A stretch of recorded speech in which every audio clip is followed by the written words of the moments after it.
unlike I'm With Her, where she makes corrections every other minute, we only make them now and then, but we're strong because we're progressives. So it is still absolutely true that San Francisco's for Bernie. It is still absolutely true that Los Angeles has, but it's the city of Los Angeles, soon hopefully the county. But that means the two most progressive cities in the state of California have now flipped for Bernie!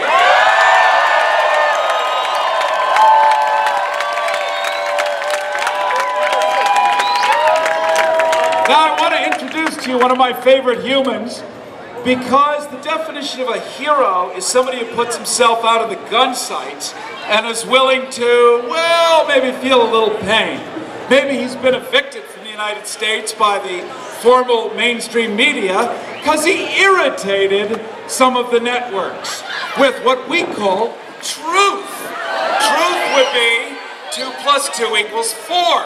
But if you're watching MSDNC or the CNN, 2 + 2 is 8.7. Yes, we don't use those digital, we like nice analog sine waves. So it happens to be this man's birthday. We're talking about Greg Palast. Happy birthday, Greg! You know him. Noam Chomsky referred to Greg Palast, quote, "He upsets all the right people." In Britain, Greg Palast has been called the most important investigative reporter of our time for his work for BBC Television and The Guardian. Greg Palast, author of the New York Times bestsellers, The Best Democracy Money Can Buy, Armed Madhouse, Vulture's Picnic, and Billionaires with a B, and Ballot Bandits. He's now completing a feature documentary of his bestsellers with his latest investigations of vote theft and billionaires funding it. Let's say hi to Greg Palast.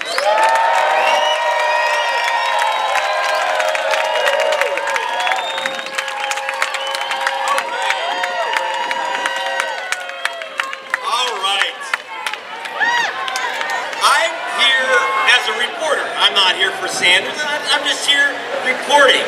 And but I needed to borrow your microphone, because when I try to report, they don't hear it.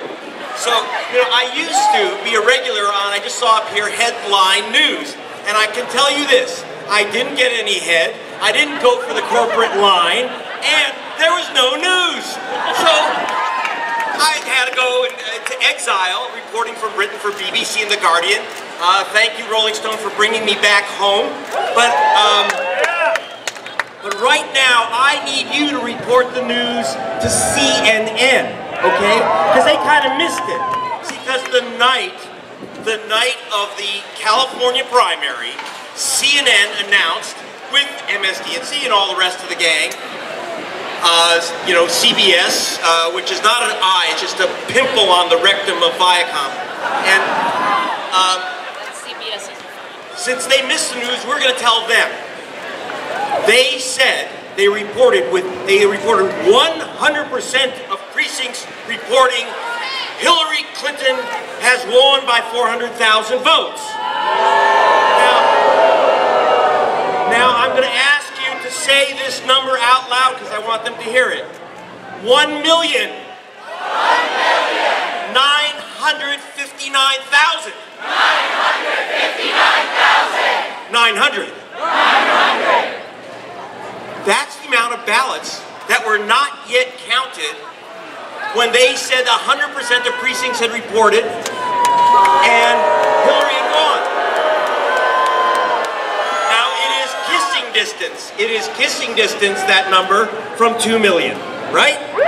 So how do you say an election's over when there are 2 million ballots yet to count? Okay, now, whose ballots are they? Well, I'm an investigative reporter, so I did something that they didn't do. I called up the Secretary of State's office and said, whose ballots are they? And what they said was, it's almost all of those 2 million ballots, it's the vast majority are NPP ballots. What does that mean? It means no party preference, independent, people are really independent. Independent, who according to the Golden State poll, were voting with a 40% plurality for Sanders. Now do the math. The registered Democrats were, you know, the party people were for their party girl. And so, but if you do the math, and believe it or not, before as a reporter, I used to be a professor of statistics, so I went into the numbers, and I will say, honestly, Hillary Clinton in that pile got 750,000 votes, based on demographics.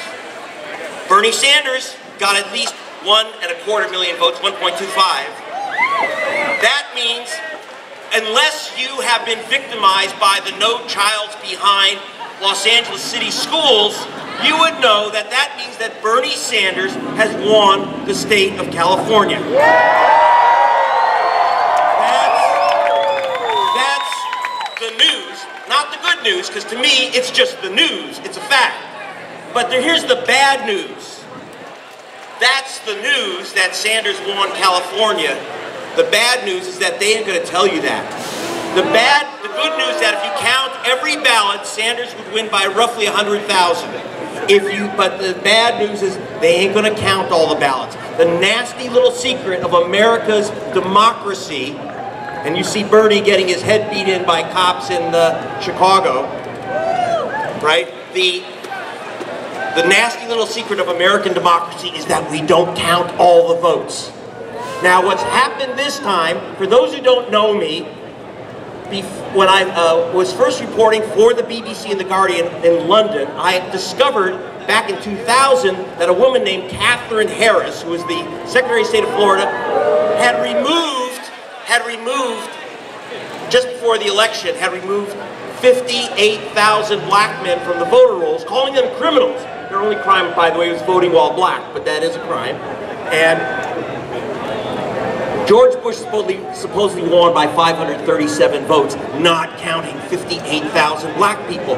That's been happening in 2000. It happened in 2004. They stole over 6 million votes. My co-writer, Rolling Stone, Bobby Kennedy, and I calculated 6 million votes taken away from minority voters in 8 and 12 was overwhelmed, but the votes are still stolen. They're going to do it again. So what happened in California is something very unusual. They treated you, the Sanders voters, as if you had all turned black. That's what's happening in America. We have an apartheid voting system, okay? And I just came back from Ohio, where suddenly 500,000 African Americans have, and minority people have just disappeared from the voter rolls. Poof! Where did they go? Where did they go? Okay, so now we have a responsibility. It doesn't end here. Okay, I'm going to tell you about one guy who gave me some very good advice, Satan.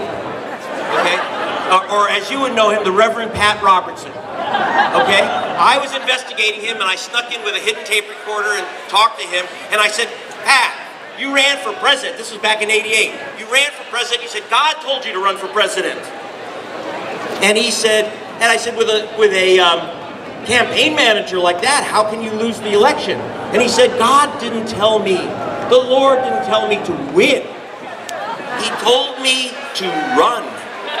Now, and he said, listen, out of that campaign, I created the Christian Coalition, 3 million zombies, photo zombies. 3 million people, and nothing takes a crap in the Republican Party without our approval. Now, this is a hint, ladies and gentlemen.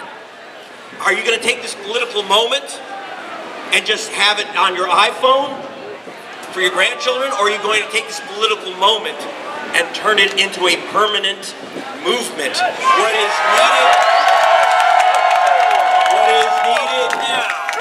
needed now is an un-Christian coalition. What is needed now is a permanent movement that says we're going to count all the votes, we're going to house all the people, we're going to feed all the hungry, we're going to have something in America. I'm telling you, democracy is coming to America, and you're going to bring it there. Make every vote count. Listen, okay? And I want everyone to go to www.gregpalast.com I'm not going to sell you anything. I'm going to tell you to download for free something called 7 Ways to Beat the Ballot Bandits so you do not lose your vote. And there's a free comic book by me and Bobby Kennedy, Ted Rall. Download it, keep it, protect your ballot. Think of it as a ballot condom that protects your vote. Go to GregBallots.com. And don't worry about, Hillary, Trump. Trump's easy. You just tell him, we just build a wall around Donald and make him pay for it.